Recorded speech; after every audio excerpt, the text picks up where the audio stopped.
Bismillah ar-Rahman ar-Rahim wa salatu wa salam ala ashrafil mursalin. Nous recevons aujourd'hui au Forum del Moudjahad M. Gend Abdelaziz, directeur général de la compétitivité industrielle. Il y a également le représentant du ministère de l'Industrie pour aborder le lancement de la campagne pour la qualité et l'innovation. Il s'agit de la première édition qui va s'étaler du 1er décembre au 19 du mois de décembre. Est-ce qu'il est possible de connaître un peu les détails sur cette campagne, la première du genre?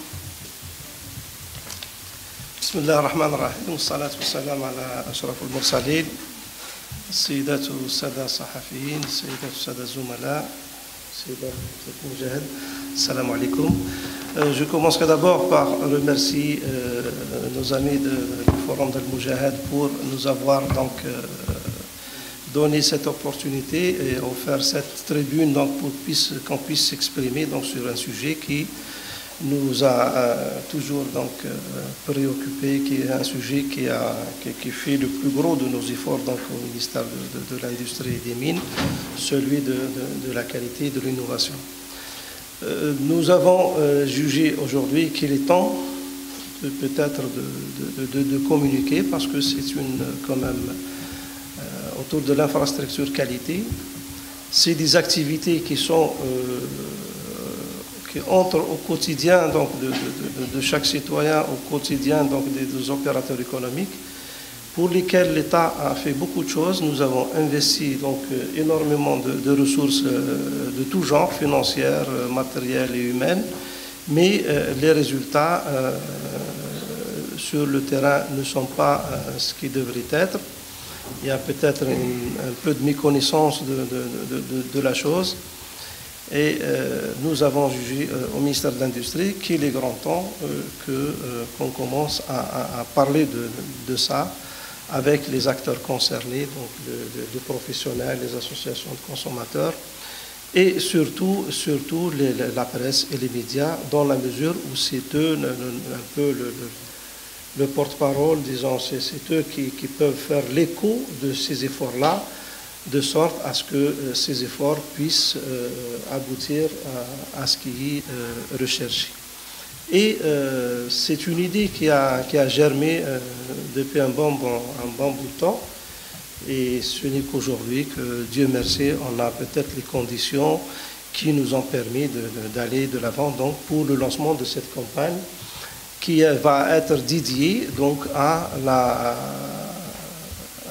qui va être dédié aux activités de l'infrastructure nationale de la qualité et à l'innovation, dans la mesure où, j'allais dire, la séparation est presque invisible entre innovation et qualité, et il y a d'énormes passerelles entre les deux domaines.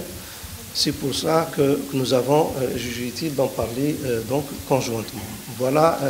Et tous les secteurs seront concernés, les secteurs automobiles, l'industrie pharmaceutique. Il y a combien de secteurs en général relevant du ministère de l'Industrie?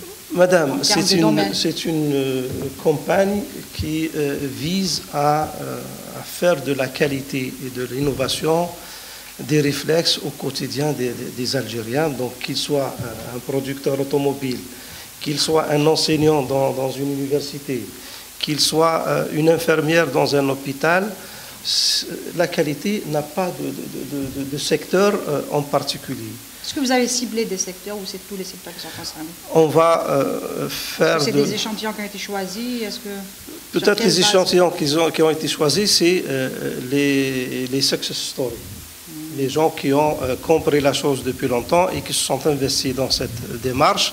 Là, on va en parler. Mais sinon, notre message n'a pas d'exclusif. Il s'adresse à tous les acteurs, à tous les concernés. Donc, quand je dis acteurs et concernés, donc c'est le consommateur, c'est le producteur, c'est le prestataire de services et c'est les pouvoirs publics dans la mesure où ils ont une responsabilité aussi de tracer la politique, de spécifier ou de préciser les règles et de faire respecter, surtout faire respecter ces règles. Donc, 20 jours, c'est suffisant?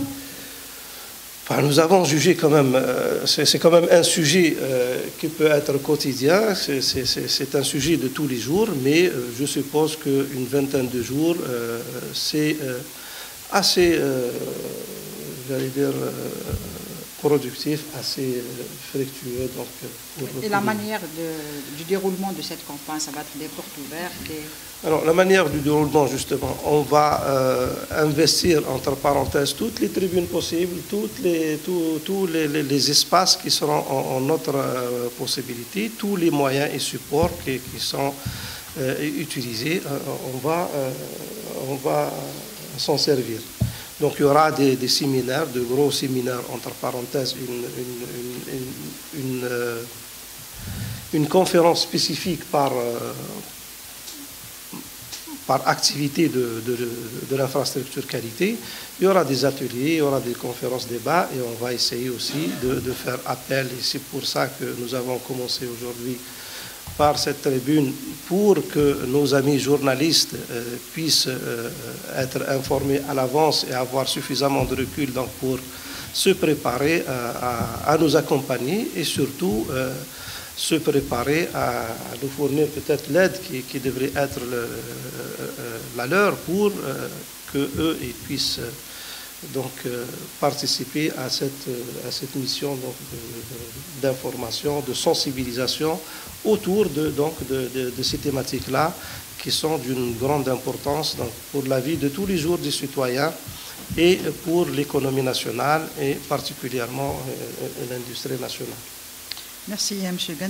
Je donne la parole à mes amis journalistes s'il y a des questions.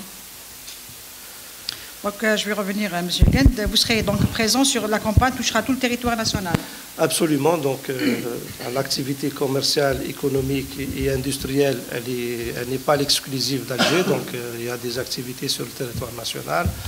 Il y a un Algérien lambda qui nécessite donc un consommateur qui doit être protégé. Donc, et c'est au pouvoir public donc, de le protéger. Et donc, c'est pour ça que nous avons dit que la campagne doit être nationale en fonction donc l'intensité de cette présence sur le territoire national serait en fonction bien sûr des moyens qui seront à notre disposition, mais on va exclure aucune wilaya. Il y aura peut-être le plus gros effectivement de l'activité dans la mesure où la capitale offre le maximum, j'allais dire, de confort médiatique pour pouvoir s'exprimer. Il y aura effectivement le plus gros de l'activité ici. Et parce que aussi certaines de nos institutions en charge des activités de l'infrastructure qualité n'a pas suffisamment de ressources pour un déploiement aussi important, mais on s'adressera à tout le monde et sur tout le territoire national. Et la campagne sera algéro-algérienne? Il n'y aura pas d'étrangers pour une expertise Pour l'instant, si on a quand même des affinités avec les étrangers, donc nous avons des programmes de coopération et toutes nos institutions ont plus ou moins des expériences en la matière et des conventions ou bien des mémorandums d'entente avec leurs homologues étrangères, mais on comptera le plus sur par rapport à la campagne, elle sera animée par des Algériens. On fera peut-être participer des étrangers dans des conférences débats ou dans des ateliers, mais le plus gros, donc, ça sera 100% algérien, bien sûr. Monsieur Gant, vous avez dit au départ que les résultats vous avez constaté que les résultats sur le terrain ne sont pas au diapason des efforts de l'État. Est-ce qu'on peut avoir plus de détails sur cette déclaration? Alors, quand on est au four et au moulin, on connaît un peu les efforts qui sont déployés. Et souvent, quand on a élaboré un texte de loi ou bien quand on a mis en œuvre une procédure qui se veut régulatrice ou qui se veut donc pour améliorer les choses dans un secteur donné, on a quelques paramètres d'évaluation, donc on a des objectifs à atteindre. Et parmi ces objectifs, donc, c'est la fluidité des échanges, par exemple, avec l'étranger, la quantité le volume de produits exportés, les profits réalisés en la matière. Et donc, souvent, on trouve qu'il y a une petite discordance qu'on est en train de travailler pour corriger. Donc, vous devez savoir, madame, que depuis un certain moment, les prix donc, des hydrocarbures ont sérieusement impacté l'économie algérienne. Et du coup, ce qui a été décidé par les pouvoirs publics, c'est de passer à la diversification économique. Et parmi les secteurs donc, qui ont été prévus pour réaliser cette diversification économique, il y a le secteur de l'industrie. Donc, on ne peut pas parler d'amélioration dans l'industrie si on n'observe pas une certaine tendance à inverser donc, les choses en matière d'échanges commerciaux. Nous avons été pour longtemps un pays importateur de beaucoup de choses qu'on aurait pu réaliser nous-mêmes. Et nous avons quand même suffisamment de moyens, de ressources et de capacités pour réaliser d'autres choses qu'on pourrait placer sur le marché international, moyennant donc le respect du fonctionnement de ces marchés internationaux qui, pour la plupart, donc de 90% de la chose, reposent sur des standards, reposent sur des normes, des exigences, lesquelles exigences fonctionnent selon... Et est-ce que les produits algériens répondent justement à ces exigences? C'est l'objectif de cette campagne, c'est pour sensibiliser les opérateurs économiques. Pour certains, oui. Pour d'autres, il y a des défis à relever, il y a des efforts à faire. Et c'est pour ça que nous avons justement initié cette campagne pour dire que l'État est là, il a fourni des efforts. Il y a des choses qui ont été faites, il y a des ressources qui peuvent être utilisées donc, sur tous les plans, et on ne demande qu'à nos opérateurs qu'à les utiliser. Est-ce que vous pensez que les opérateurs vont adhérer à cette démarche? Nous n'avons aucune raison de douter ils ont un grand intérêt. Ils ont un grand intérêt dans la mesure. Bien sûr que quand vous avez quelqu'un qui vous accompagne et qui vous montre le chemin sans demander quoi que ce soit. C'est pas cultiver la mentalité de l'Assistana tout le temps les accompagner. Justement, c'est toute la différence. Parce que vous dites que déjà les résultats sur le terrain ne sont pas... L'accompagnement et l'Assistana, ce n'est pas ce qui est visé. Donc, la campagne... Ils sont un peu gâtés, nos opérateurs économiques. Hein. On ne va pas pour autant les jalouser, donc ils en profitent. Mais je suppose que les temps sont quand même suffisamment durs pour qu'ils réfléchissent un peu. Maintenant, la tendance, avant, dans les années 90, on était en train de faire la sensibilisation à ce que l'assurance qualité soit une démarche qui doit être suivie par les bonnes entreprises qui veulent vraiment s'imposer sur le marché. Maintenant, le langage a évolué, donc maintenant on parle de responsabilité sociétale des organisations où toutes les ressources, tous les recoins de l'entreprise sont quand même mis à profit dans le processus de production ou d'élaboration de la prestation des services. Et cette campagne donc, qu'on se veut médiatique, qu'on se veut de sensibilisation, qu'on se veut donc d'éclairage de l'opinion publique et surtout d'éclairage à destination de nos professionnels et nos consommateurs, c'est pour dire qu'il y a des normes, qu'il y a des règlements techniques, qu'il y a mille et une façons donc d'appuyer l'effort consenti par l'investisseur ou l'entrepreneur ou l'industriel qui veut produire un produit qui respecte. Souvent, on a été en face comme ça dans des rencontres, dans des manifestations économiques, face à des opérateurs économiques qui vous disent que, tiens, vous avez un organisme de normalisation. Ben oui, nous avons un organisme de normalisation qui existe depuis pratiquement l'indépendance et qui dispose de pratiquement plus de 10 000 normes donc, qui sont puisées de la normalisation internationale. Et lesquelles normes, pour peu qu'elles soient observées, qu'elles soient suivies. Il faut dire parce qu'il y a une absence de communication ici. C'est pour ça que les gens ignorent beaucoup de choses sur le secteur, notamment de l'industrie. Voilà, donc c'est un peu dans ce sens aussi que pour remédier à cette En général, on imagine le ministère de l'Industrie avec des personnes âgées qui sont là, derrière leur bureau, qui ne communiquent pas. Il faut changer cette image. Vous, les cadres ici sont jeunes, il y a des femmes. C'est l'un des objectifs de cette... Donc, pour l'opération COM, il faudrait un peu de dynamisme, non? Je vous signale, madame, que nous avons quand même effectivement fait un toilettage de notre site internet que j'invite nos amis journalistes à consulter. Il y a beaucoup de choses qui sont dites. Nous avons tous les organismes donc, de l'infrastructure qualité qui sont là aujourd'hui avec leur premier responsable. Donc, vous ne m'avez pas donné peut-être l'occasion de... Vous avez un seul qui est très célèbre, c'est M. Boudissa. Il faut lui reconnaître ça. Ah bah, monsieur, vous avez M. Boudissa pour l'accréditation. Beaucoup, vous avez monsieur Halas qui est DG de l'institution de normalisation, Léanor, qui lui est spécialiste de la communication et qui communique beaucoup aussi.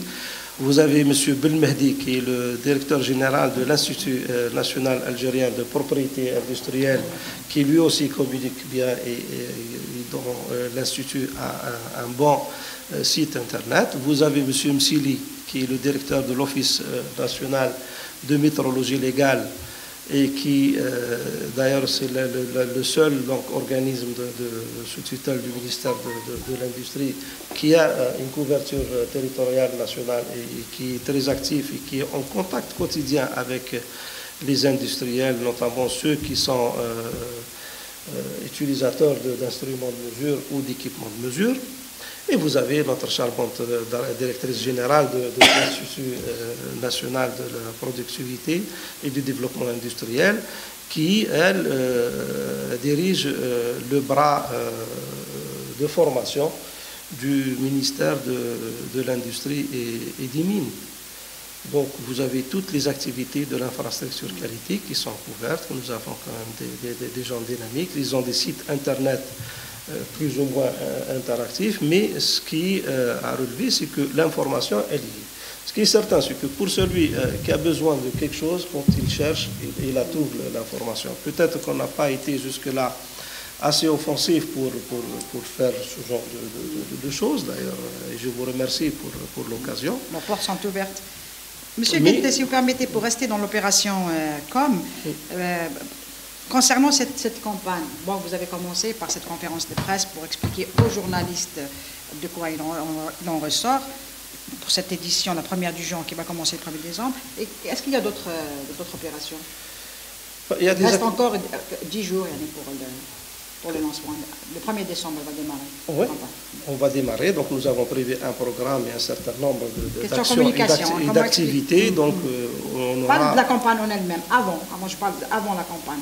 C'est-à-dire pour annoncer le lancement auprès des opérateurs économiques.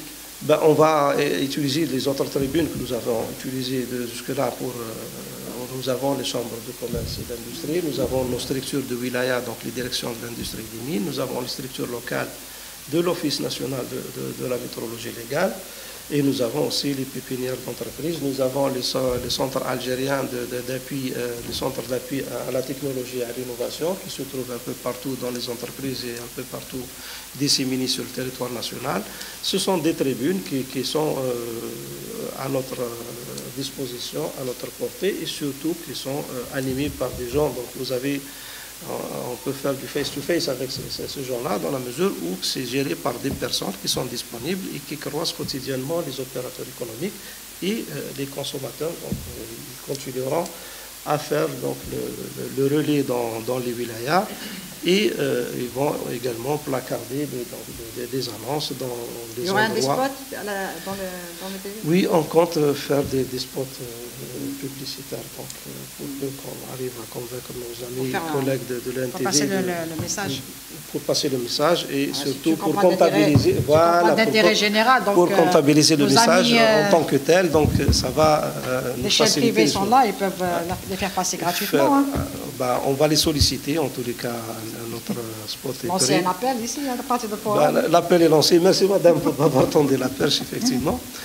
Mais pour revenir à notre sujet, pourquoi justement cette campagne, c'est justement... Les thématiques qui seront abordées. Alors, les thématiques, c'est les thématiques de l'infrastructure nationale de la qualité. Donc, les activités de l'infrastructure qualité, ce sont l'accréditation, comme vous l'avez dit, avec un directeur général qui est omniprésent donc, sur la scène médiatique. Donc, c'est un peu le pilier de l'infrastructure qualité. Donc, vous avez l'autre activité, c'est la normalisation. La troisième activité, c'est la métrologie. Donc là, nous avons avec nous le directeur de la métrologie légale, mais il n'y a pas que.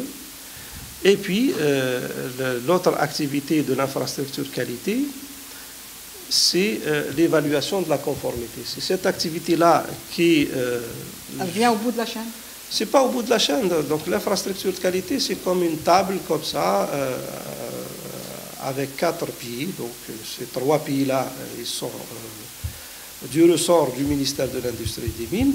Le 4e pied qui est formé par les organismes d'évaluation de la conformité, c'est justement laissé à l'initiative donc, des autres. Donc c'est là où le privé ou d'autres entreprises publiques peuvent intervenir dans la mesure où c'est constitué par les laboratoires, par les bureaux d'inspection, par les bureaux d'études. C'est tout ce beau monde-là qui, par des experts indépendants, qui constitue ce qu'on appelle des ressources d'évaluation de la conformité. Et donc, ça fonctionne comme un tout. Donc, vous avez pour... comment dire, édicter les références ou pour édicter les règles de la qualité d'un produit P, souvent nous avons une norme qui le caractérise. Donc on produit ce verre-là selon une norme, donc on précise la matière, on précise les dimensions, on précise le poids, on précise... Et après, il faudra que quelqu'un dise que c'est conforme à cette norme. Donc c'est là ce qu'on appelle l'organisme d'évaluation de la conformité. Ça pourrait être un laboratoire, comme ça pourrait être un organisme d'inspection. Donc il a la compétence, il a les moyens, il a les ressources de se prononcer sur cette qualité de ce produit. Mais qu'est-ce qui nous garantit que cette compétence est réelle de cet organisme d'évaluation de la conformité? Donc c'est l'organisme d'accréditation, parce qu'il y a des procédures, il y a des normes qui permettent donc d'évaluer cet organisme d'évaluation de la conformité à son tour et dire qu'il est compétent pour certifier ou pour dire que des choses sont conformes selon telle procédure. Voilà donc le fonctionnement de l'infrastructure nationale de la qualité. Et souvent, pour être sûr qu'il y a maîtrise donc de la chose, il y a ce qu'on appelle, donc, ce qui est observé dans toutes les entreprises, tous les laboratoires, ça c'est commun à tout le monde, une fonction métrologie. Donc on doit maîtriser les instruments de mesure, les équipements de mesure et surtout les méthodes de mesure et avoir un... C'est la plus grande problématique de l'Algérie. Hein. Oui, c'est une matériel de mesure. C'est une problématique parmi tant d'autres, mais bon, c'est pas la plus grande et la plus désespérée, non, je suis désolé. Enfin, du moins pour les balances, hein. Non, c'est des balances. Alors là, vous avez abordé le sujet le plus facile, donc qu'on maîtrise depuis longtemps. Donc les balances, il n'y a pas de problème. Hein.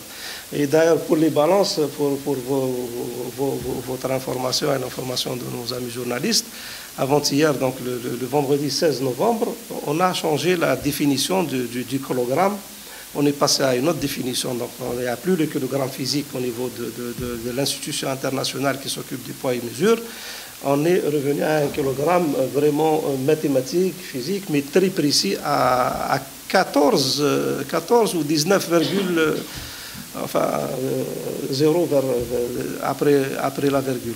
En Algérie, nous avons quand même une maîtrise d'une certaine métrologie. Donc nous sommes un pays qui était mono-exportateur d'une denrée bien précise qui est le pétrole. Donc sur le volume, sur les pressions, donc on maîtrise des choses, sur les masses, on maîtrise les choses, mais maintenant, il faut vraiment s'inscrire effectivement dans la dynamique internationale. Il faut, si on veut être compris par ses pairs au niveau international, il faut jouer les mêmes règles du jeu et surtout utiliser les mêmes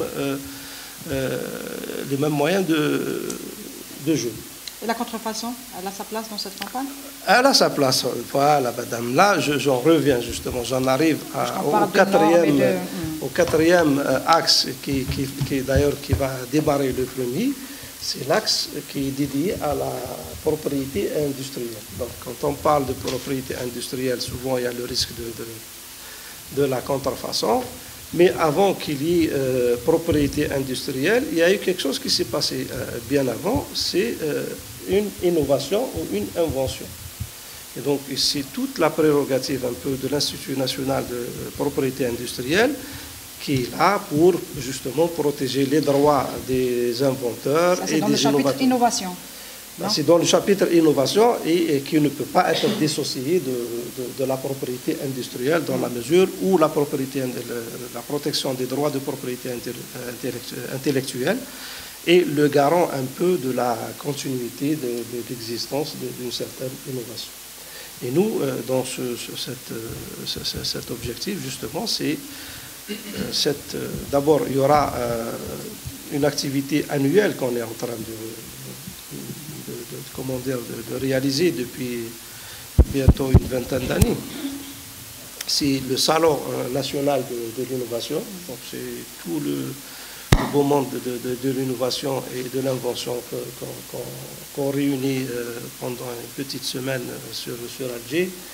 Et ils auront donc l'opportunité d'exposer leurs inventions au public, à la presse pour qu'il y ait médiatisation de la chose, mais surtout aux industriels pour qu'il y ait opportunité de prise en charge industrielle et économique. Justement, est-ce que les Algériens ont cette culture d'aller enregistrer les produits, d'acquérir des brevets, on appelle comme ça, acquérir des brevets? Est-ce que ça existe, oui. C'est peut-être là aussi, quand on voit les statistiques et quand on connaît la réalité du terrain, quand on est en contact quotidien avec l'entreprise, c'est là aussi où on veut que les choses s'améliorent dans la mesure où l'Algérien a 36 000 idées dans la tête. Et on peut dire l'Algérien, il innove. Ah, il innove l'Algérien. Vous voyez les infractions sur le code de la route, vous voyez sur c'est un peu le génie dans le bon sens, dans le côté positif. Mais dans le côté positif aussi, c'est-à-dire que là, ce que j'essaie de dire, madame, c'est que l'Algérien est inventif, il est innovateur, il a le système D, d'accord.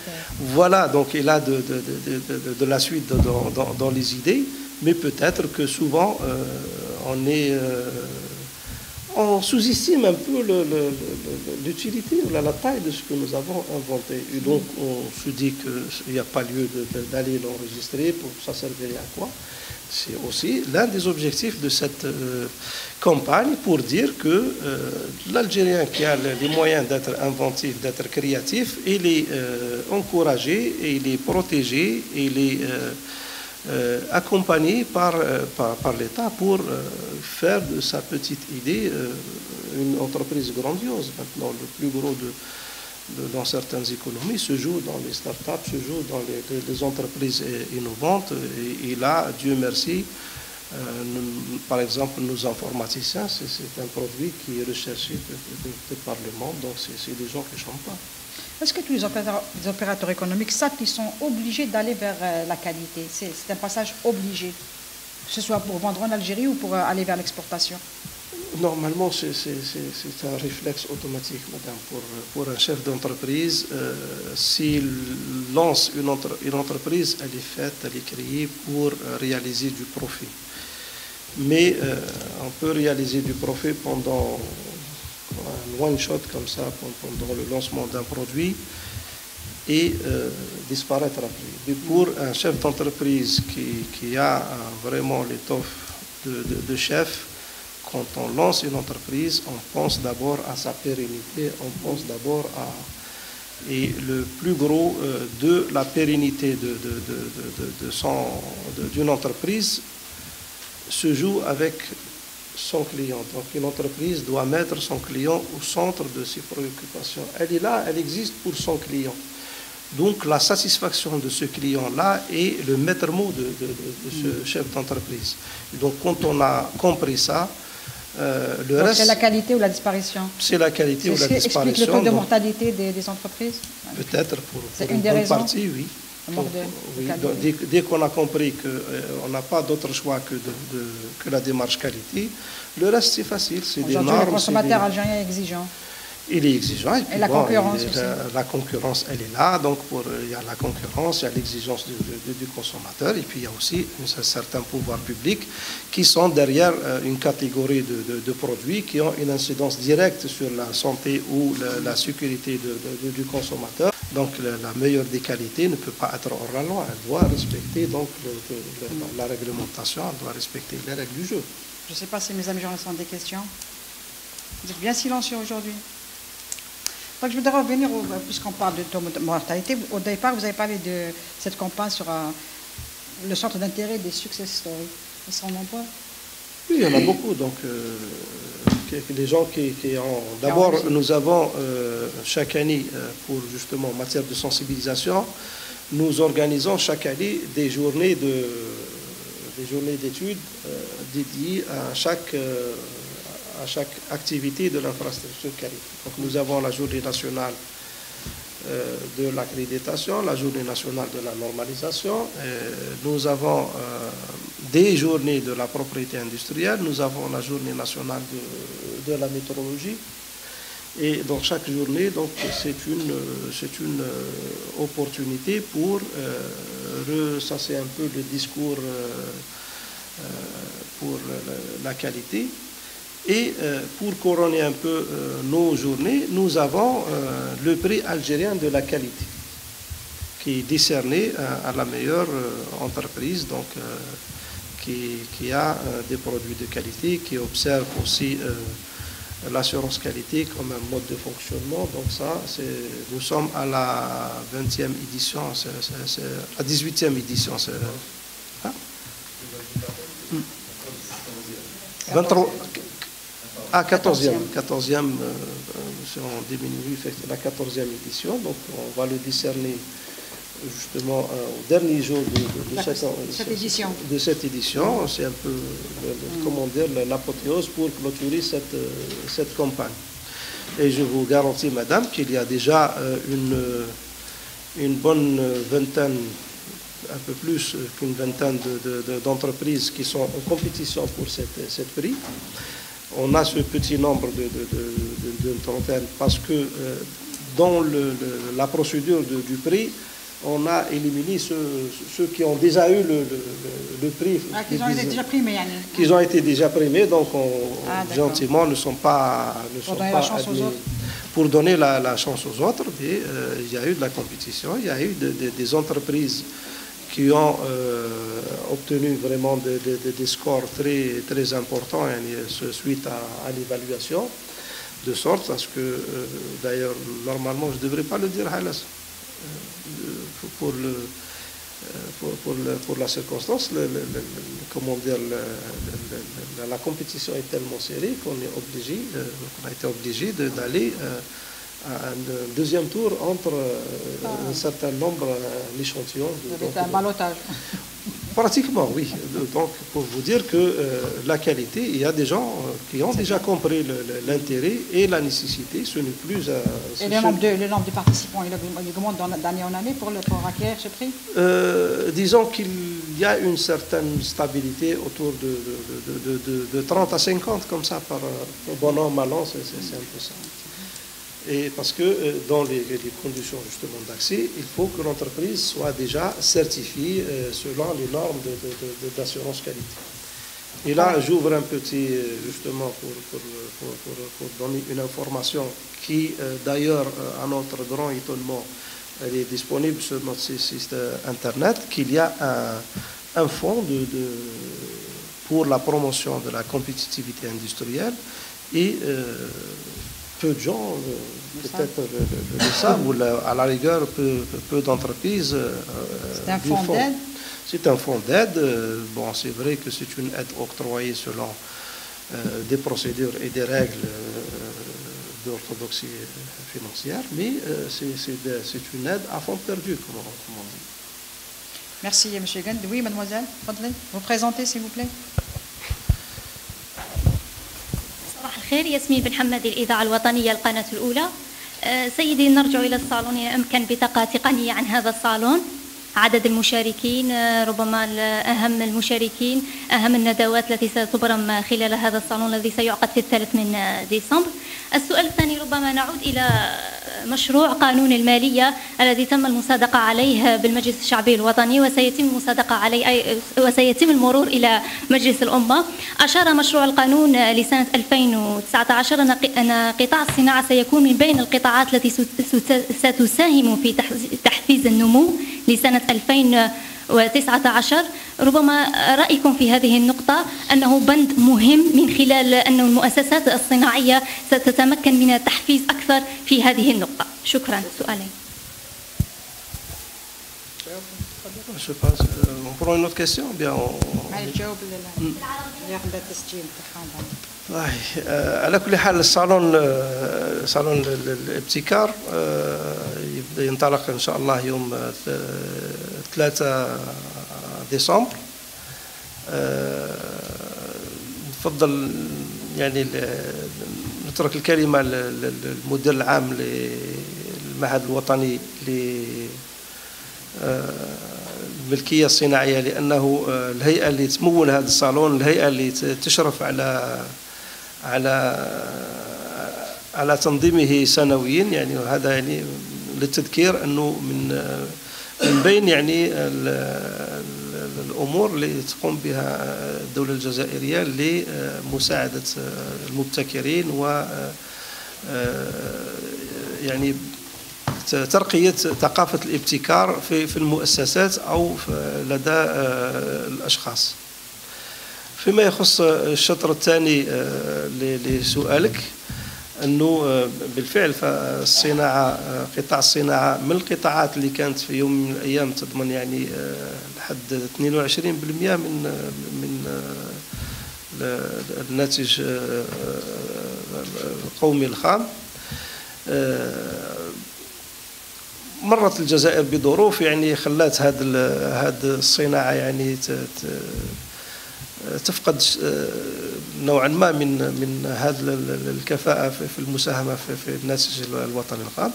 الآن كما سبق ذكرت أنه التنويع الاقتصادي، التنويع يعني محاولة التصدي يعني للأوضاع المالية التي ترتبت عن هبوط أسعار النفط.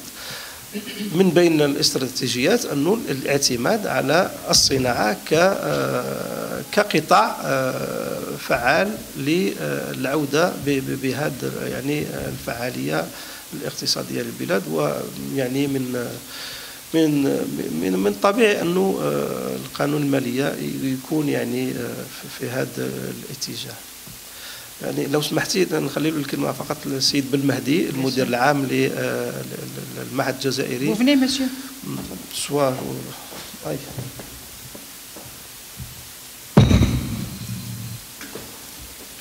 شكرا لكم.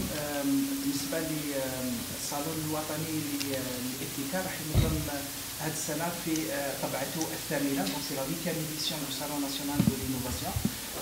هذه السنة كان منذ 2010 الصالون ينظم على مستوى قصر المعارض. هذه السنة كان الاختيار أنه يتم تنظيمه على مستوى جامعة الوالي بومدين بابزوا، لأنه رأينا أن يكون بداية التقارب الفعلي بين الجامعة والبحث العلمي والنشاط الصناعي. فتم اختيار جامعة الوالي بومدين لتحتضن الصالون الوطني للابتكار اللي راح يدوم على مدى 3 أيام. على هامش الصالون راح تنظم المسابقة في طبعتها 20. دونك هي المسابقة اللي تتعلق باختيار أحسن اختراع المستوى الوطني. دونك سي لو كونكور دو لا ميور انفونسيون دو لاني. وراح يكون فيه تكريم ثلاث احسن اختراعات اللي موضوعه اللي مسجله على مستوى المعهد الوطني الجزائري للملكيه الصناعيه. اون مارش دو صالون، على هامش الصالون راح يكون فيه ايضا لقاء كننظموه في كل سنه، هما في الاصل لقاءين. اللقاء الاول راح يكون دوره تدريبيه بالتنسيق مع المنظمه العالميه للملكيه الفكريه على مستوى جامعه باب زوار، وان راح يستفاد منها الطلبه والباحثين، وتتعلق بحمايه براءه الاختراع على مستوى الخارج، تمديد الحمايه على المستوى الدولي. في الصالون في حد ذاته راح يكون فيه ككل سنه اكثر من 80 مشارك، 80 عارض من بين مخترعين، مراكز بحث ومؤسسات اقتصاديه اللي راح تشارك معنا في هذا الصالون. بطبيعه الحال 80 ما يعنيش عدد المخترعين المسجلين على المستوى الوطني، لكن فيه سلسله معايير تم اختيارها للمشاركه في الصالون، من بينها لو بروتوتيباج، معناتها لازم يكون المشارك يكون عنده النموذج اللي قام باختراعه.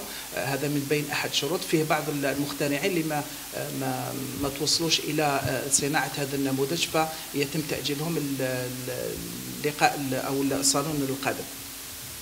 اذا راح يكون فيه 80 مشارك، 80 عارض.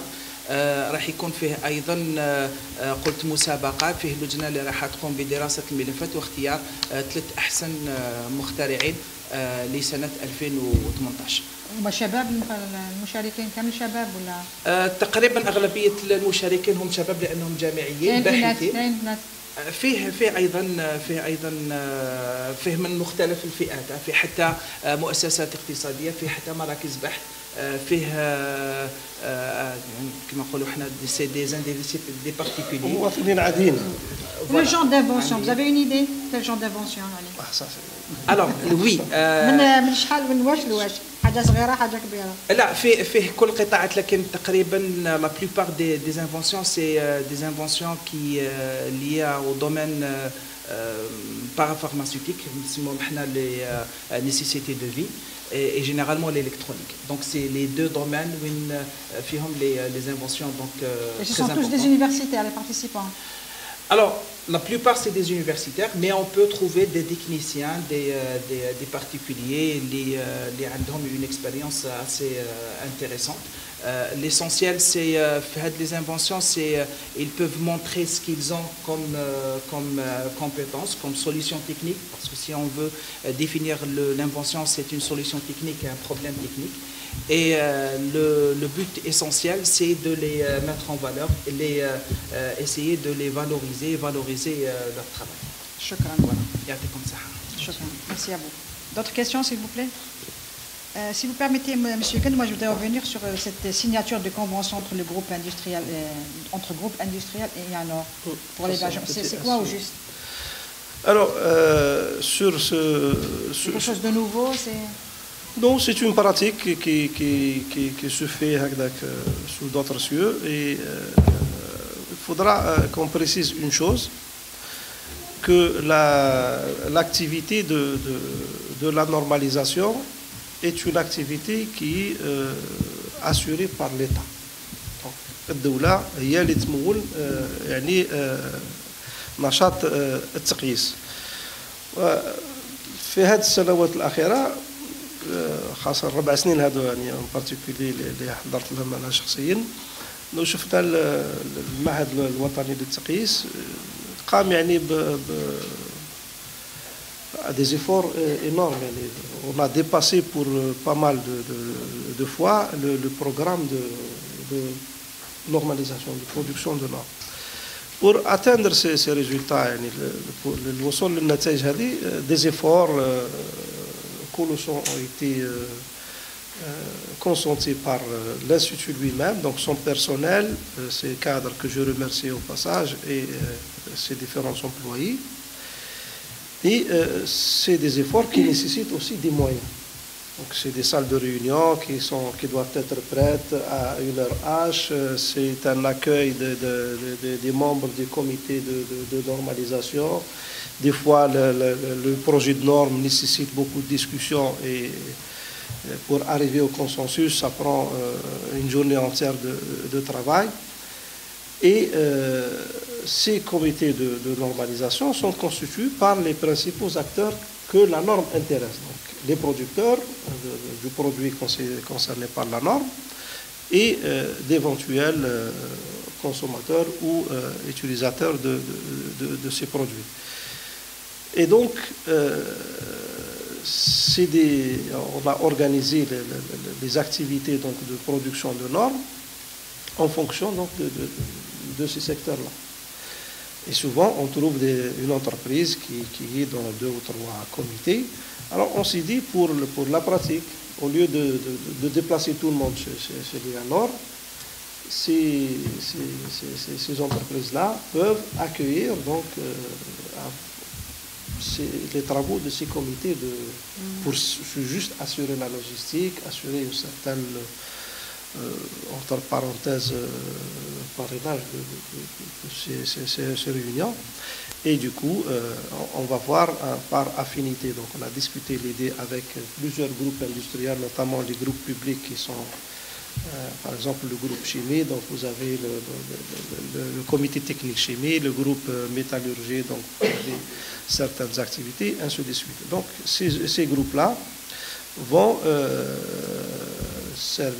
vont accueillir les travaux de ces groupes, de ces comités techniques de normalisation. Et on a voulu,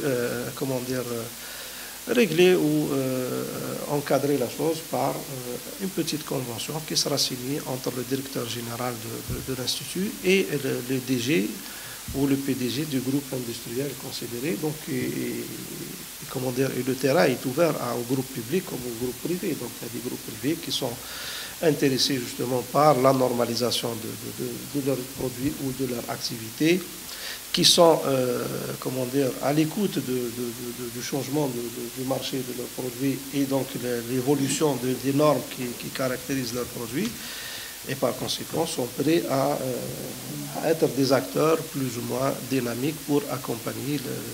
Vous savez qu'on tient pratiquement annuellement autour de 400 à 450, tu me corriges Jamal si je dis une bêtise, c'est entre 400, 700, non, les normes qu'on produit, mais les réunions qu'on tient. 400 à 500 réunions par an, oui madame. Donc ça c'est des choses que le public ne connaît pas.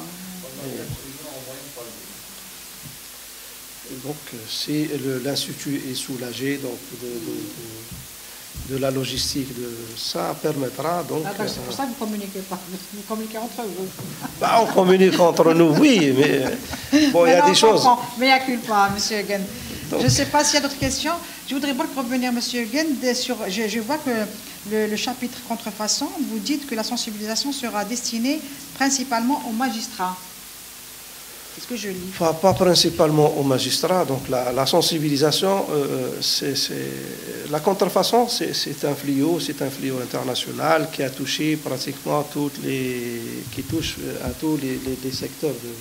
C'est un danger pour l'industrie, c'est un danger pour l'innovation, c'est un danger pour le commun des consommateurs et c'est un danger pour tout le monde. Donc, et il faudra que tout simplement que tous les efforts des pouvoirs publics soient orientés, soient concentrés. La sensibilisation et la répression. Sur la lutte. La lutte, on l'appelle la lutte. Donc, on commence par la sensibilisation, on commence par expliquer des choses et on doit finir par remettre les terrains sur les rails. Il se trouve que, effectivement, il y a une population qu'il faut peut-être lui expliquer la chose plus que d'autres. Et à chaque population concernée, il y a le canal de communication. Maintenant, on communique, de communication appropriée. Un magistrat ou un juge, il prononce donc le droit au nom du peuple algérien et donc en fonction de ce qu'on lui a donné comme élément d'information et élément d'appréciation du cas qui lui a été soumis, et il prononce donc on a dit que ça serait pas peine perdue, c'est on sensibilise ce juge-là pour qu'il soit plus répressif, plus sévère dans les sanctions. Vu la gravité de la... Voilà, pour dissuader un peu les contrefacteurs et les contrefaisants. Et cette population-là, il faut qu'elle disparaisse du paysage économique national. Merci, M. Guent. Je pense... Il y a d'autres questions, s'il vous plaît? Apparemment, alors, s'il n'y a pas de questions, c'est que soit on a tout dit et bien dit, ça, soit... Si on a bien compris, ce que vous faites toute l'année, ce que vous faites toute l'année, vous allez le faire en 20 jours. Pratiquement, on va ouvrir un peu une petite fenêtre comme ça pour ceux qui veulent regarder à ce que nous sommes en train de faire effectivement pour que les gens... la question de monsieur. Allez-y. Vous présentez, monsieur. Bonjour, c'est Zahir Radji, le chiffre d'affaires. Ma première question, est-ce qu'il y a un suivi pour les innovateurs? Généralement, on trouve des innovateurs, mais qui ne trouvent pas de preneurs pour la réalisation de leur projet et tout. Ma deuxième question concerne la sous-traitance. Actuellement, on parle sur l'émergence des nouvelles filières industrielles, c'est la sous-traitance. Est-ce que actuellement vous êtes en mesure de normaliser ce que sera produit en Algérie? Merci pour ces deux questions. Alors, pour les innovateurs, le premier indice, donc, pour dire que l'État se préoccupe et s'occupe de cette frange donc, de population, c'est l'existence même de l'Institut national de la propriété intellectuelle. C'est ce salon de l'innovation qu'on organise chaque année pour mettre en évidence, pour mettre ces gens-là sous les feux de la rampe, ne serait-ce que l'espace d'une semaine, et leur donner le maximum de possibilités de nouer des contacts. Mais pour un accompagnement personnalisé, il faudra savoir que tout produit, donc toute idée d'innovation, est la propriété de celui qui l'a reçu et donc qui l'a émise, et donc c'est à lui de décider est-ce qu'il veut finir avec cette idée donc, dans l'espace économique, ou bien c'est une idée qu'il a, il se la garde comme ça, il peut la négocier autrement, ou bien il veut la faire aboutir lui-même. Pour ça, il y a effectivement des mécanismes qui sont prévus, donc il y a les financements qui sont, comment dire, partagés sur plusieurs secteurs. Donc il y a plusieurs organismes qui peuvent être là à accompagner financièrement l'innovateur. Mais ces dernières années, on est en train, donc, le ministère de l'Industrie s'est penché sur cette question-là, en essayant, donc maintenant, on est en train de finaliser notre stratégie de l'innovation industrielle, de sorte à ce qu'il y ait une connexion, une sorte de fil d'Ariane entre les différentes institutions qui peuvent être mises à la disposition d'un innovateur pour qu'il puisse, comment dire, voyager, entre parenthèses, de son idée depuis la germination de cette idée jusqu'à la mise sur le marché du produit ou de la prestation qui fait l'objet de cette idée-là. Mais dans la pratique, c'est des choses qui se font, c'est des négociations entre l'innovateur ou l'inventeur lui-même et un industriel ou une entreprise industrielle qui a dans son activité l'idée innovante. Alors, pour la deuxième question, vous me disiez, est-ce qu'on est en mesure de répondre en matière de production de normes à toutes les sollicitations qui pourraient découler de la dissémination d'une population de sous-traitants autour des défis? Oui, nous avons les moyens de le faire dans la mesure où la norme, c'est quand même un produit ou un document qui a tendance à être international. Nous avons notre propre structure de production de normes, mais au besoin et dans l'urgence, on peut toujours, moyennant une procédure bien déterminée, de faire appel à la normalisation internationale. Nous sommes membres de l'institution internationale de normalisation, l'ISO, et de ce fait, nous avons accès à tout le fonds documentaire de l'ISO, et on pourrait algérianiser à la demande n'importe quelle norme disponible. Oui, oui, monsieur. Expression. C'est bon.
Pardon, j'ai pas... Un peu plus fort, ma semaine, je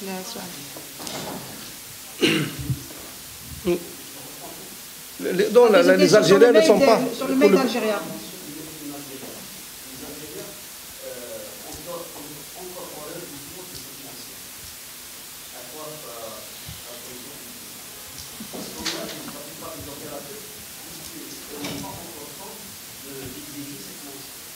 Ah, parce que les Algériens sont réticents par rapport au mail d'Algérien. C'est ça.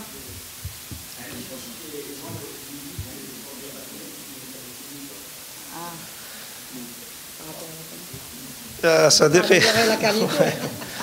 C'est la bataille des on est en plein objet justement de la chose. Donc, ce que vous dites là, c'est un peu la motivation. Ça résume notre démarche. C'est la motivation pour laquelle nous sommes quand même. Les pouvoirs publics sont là.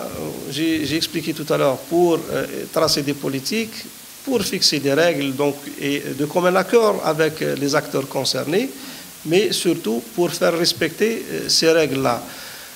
Alors, la concurrence déloyale, il y a plus d'une institution qui s'en occupe. Donc, il y a le ministère du Commerce, entre autres, qui est le garant, voilà, le gendarme de la concurrence. Il y a un conseil de la concurrence.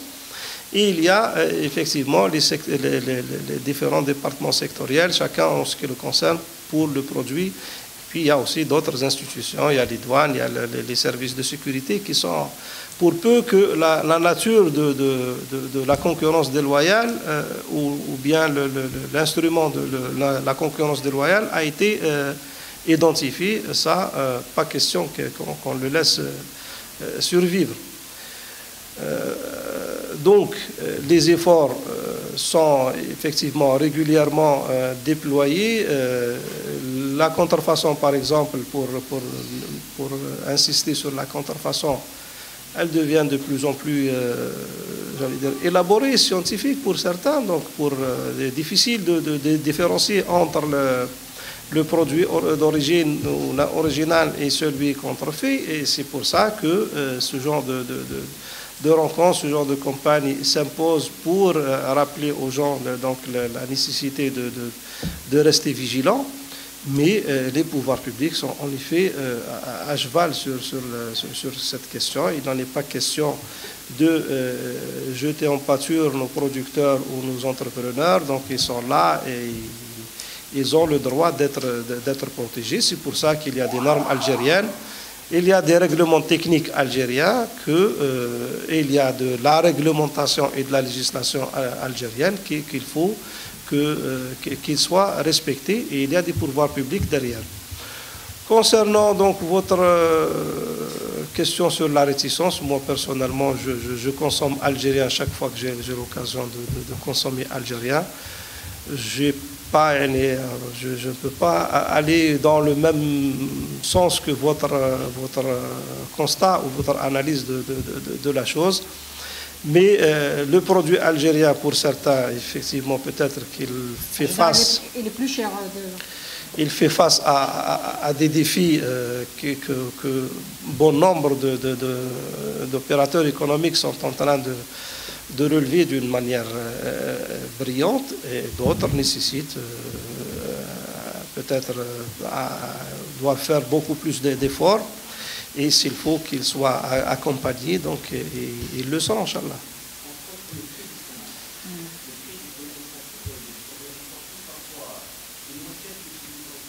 Ben, il faut voir justement celui qui est produit localement, et je vous ai expliqué, donc il y a une chaîne quand même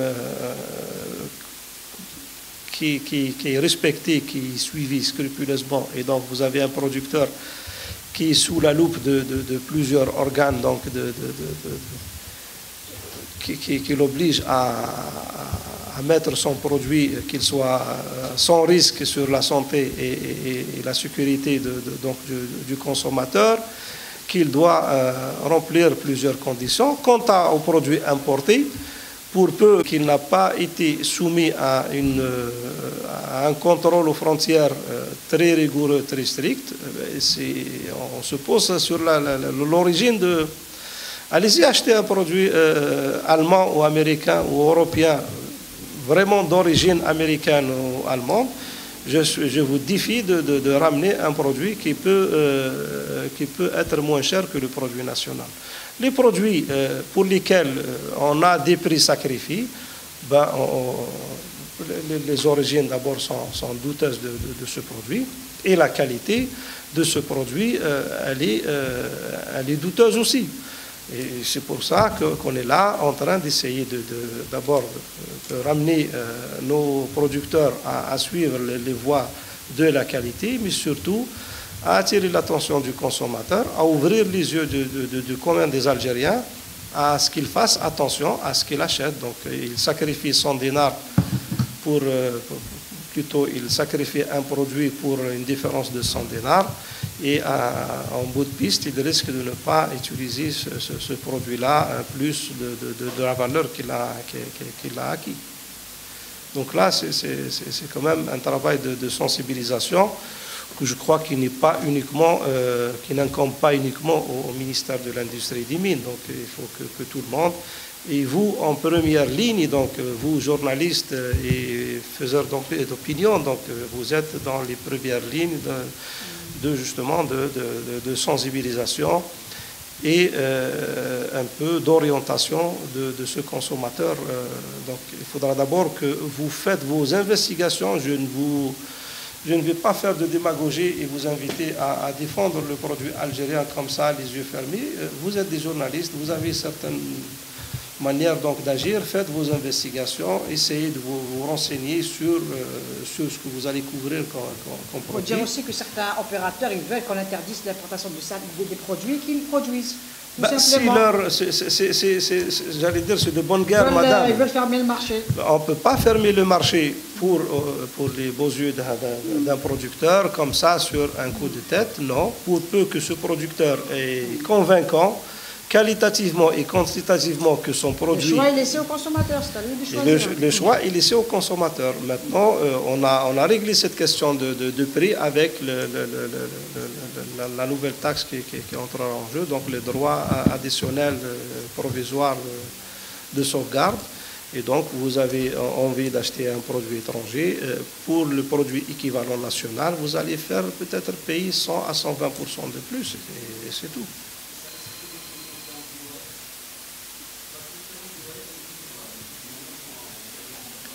Mais la concurrence déloyale de qui par rapport à qui?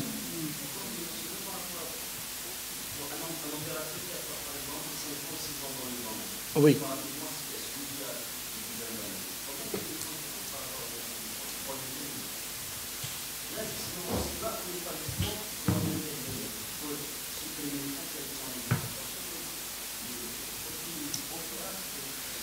Mais c'est ça l'existence. Toutes les...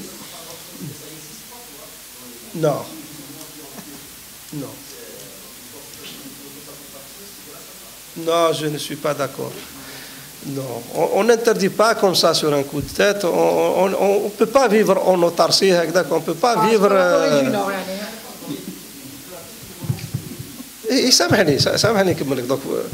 donc, interdire pour interdire comme ça, on ne peut pas se le permettre. D'ailleurs, nous avons des partenaires économiques à qui on vend des choses et chez qui on acquiert d'autres. Donc, c'est comme ça que ça fonctionne.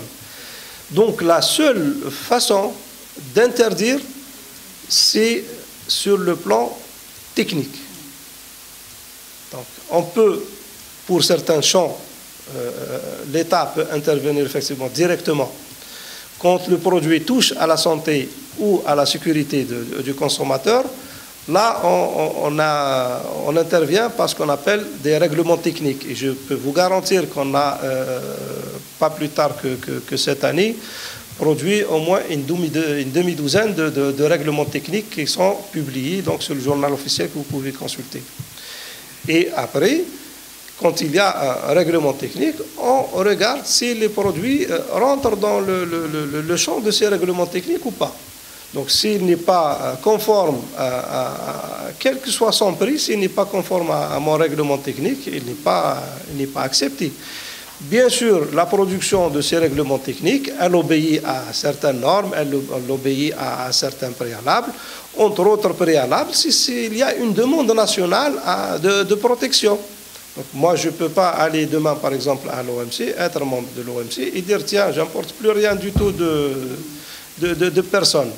Et là, on me dira gentiment, monsieur, vous êtes à la mauvaise adresse. Donc, il y a des règles, et parmi ces règles-là, c'est le règlement technique, c'est la norme, c'est les spécifications qui font départager l'acheteur et le vendeur. Et justement, pour que ça fonctionne, il faut qu'il y ait une infrastructure nationale de la qualité qui prépare le terrain à tout ça. Il faut qu'il y ait des normes. Donc, on doit produire des normes qui caractérisent ces produits.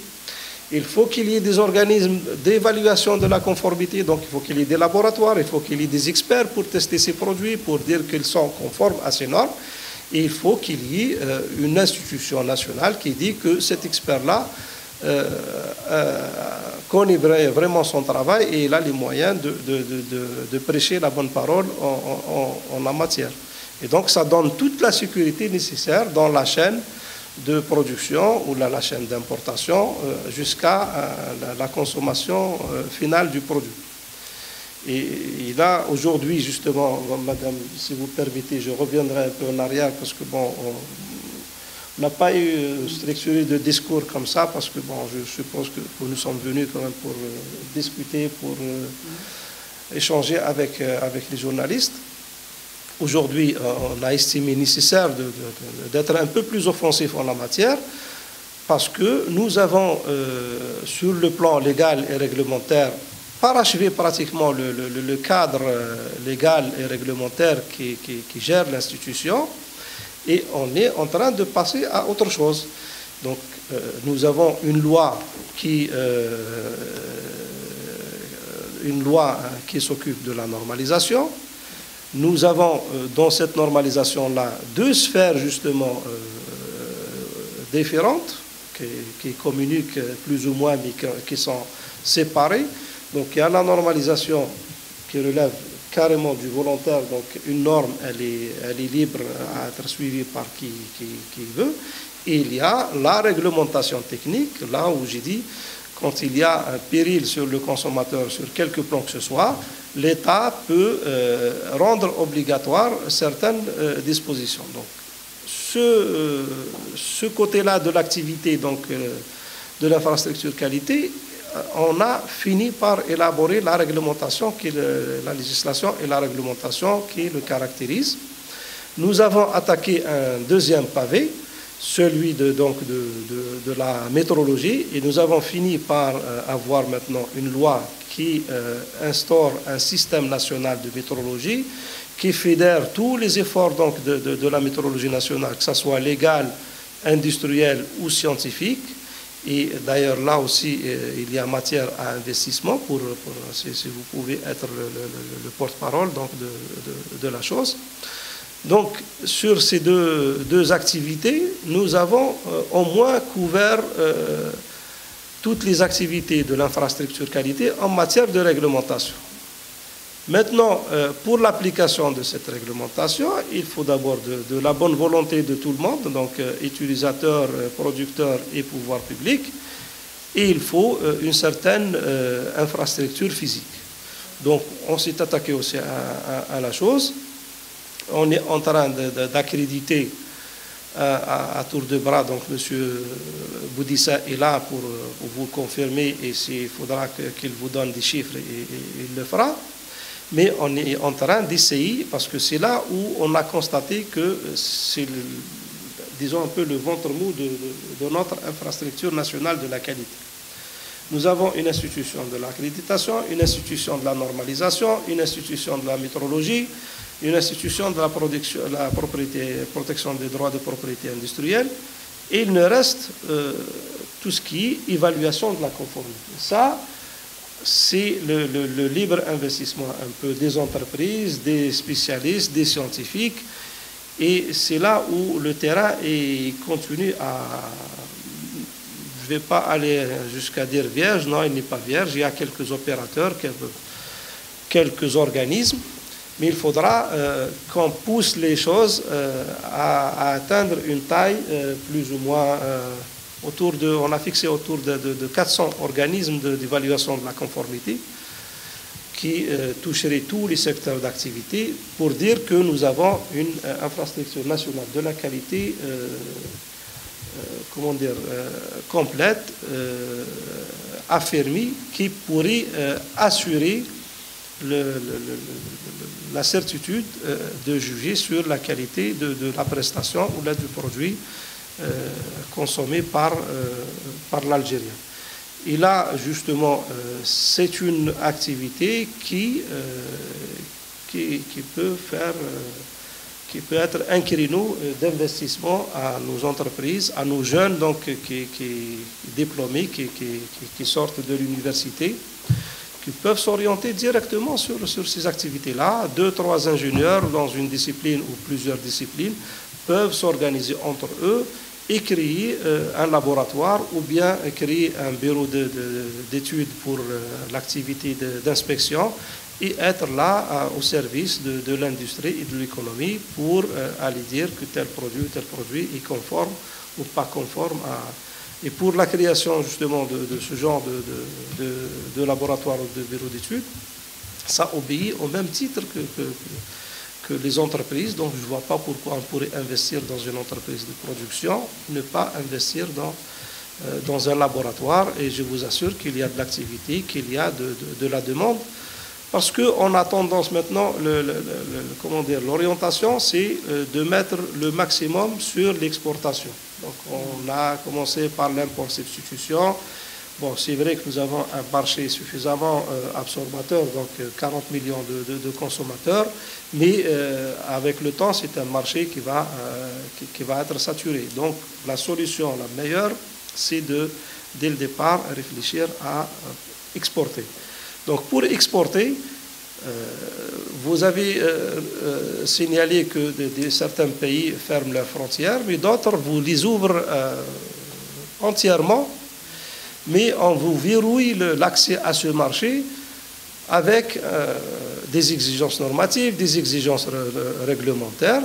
C'est là où tout se doit jouer. Alhamdoulilah, il y a eu quand même ces derniers temps nos collègues, par exemple, du ministère du Commerce qui ont bougé, donc il y a création d'un club d'exportateurs, il y a création de pas mal de comités qui s'occuperaient des exportateurs, mais in fine, le plus gros dans l'art d'exporter se jouera sur la qualité, donc, parce qu'il faut convaincre un consommateur, il faut convaincre un utilisateur que le produit que vous lui proposez est meilleur sur tous les plans. Pour le savoir, et on ne peut pas le lui vanter comme ça, donc pour le convaincre, il faudra établir donc, des résultats d'analyse, des bulletins de résultats de tests.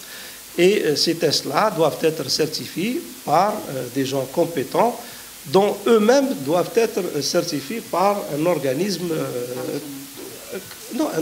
national compétent. Cet organisme national compétent, maintenant, pourquoi je disais que nous avions plus ou moins parachevé un peu l'édifice de l'infrastructure nationale qualité, parce que maintenant nous avons une législation, une réglementation qui est pratiquement à jour avec ce qui se passe à l'international. Nous avons une institution d'accréditation qui, si vous voulez, le point de départ de toute la chaîne donc de différentes procédures d'évaluation de la conformité. Cette institution d'accréditation, elle a fini par se faire respecter par ses pairs, et donc il y a un accord de reconnaissance de Al-Gerac avec ses pairs européens, donc European Accreditation, et l'International Laboratory Accreditation College. Donc, c'est un organisme actif en Algérie et qui est qui est accrédité par Al-Gerac. Il n'a pas besoin de se refaire accréditer en Europe pour que ces bulletins d'analyse ou les résultats de ces tests soient reconnus ou pas reconnus. Donc là, c'est un grand pas que nous avions franchi.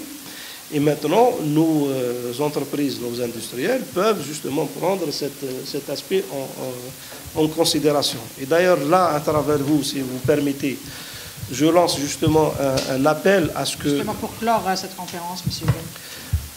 Je lance un appel à destination de nos entreprises, de nos institutions qui ont dans l'idée d'entreprendre des démarches de certification. Elles sont vivement encouragées, ces démarches, mais de grâce, faites-le auprès d'un organisme de certification qui est accrédité par Al-Gerac. Parce que j'ai annoncé tout à l'heure le fait qu'il y a des fonds publics qui sont destinés à l'appui à la certification. Dorénavant, ces fonds-là ne seront attribués qu'à des entreprises qui ont fait recours à des certificateurs accrédités par Al-Gerac. Et c'est une façon de protéger, comment dire, pour revenir à la protection, le produit national, donc le certificateur national, et aussi c'est mon argent, donc c'est un peu comment dire, des finances publiques qu'il faudra qu'on justifie au maximum qu'elles ont été utilisées à bon escient. Merci, M.